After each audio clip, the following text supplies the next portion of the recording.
جوړې بدې شاړې کړم ښایسته بادې سوچند کړم هر لویشته خاوره بدې بیا ډکه له خوند کړم. محترم ملا عبدالغني برادر اخوند د کابل ولایت د ارغندۍ سب سټېشن د پاتې چارو د پیل پرانیسته وکړه.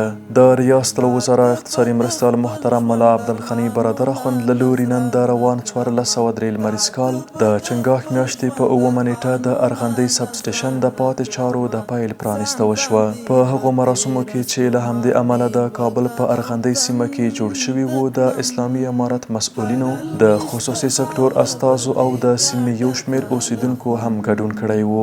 د یادونې وړ ده چې د سب سټېشن د بغلان له خواجه الوان دښتې څخه د کابل تر ارغندۍ سیمې پورې د ترکمنستان برېښنا د لیږد لپاره جوړیږي چې لګښت یې 8 میلیونه او 600 زره ډالره اټکل شوی دی.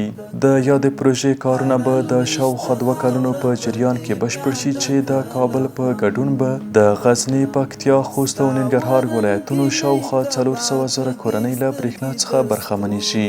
دغه راز به د برېښنا د کمښت ستونزه تر یوه بریده راکمه او ورسره به د صنعت په برخه کې پرمختګ رامنځته شي.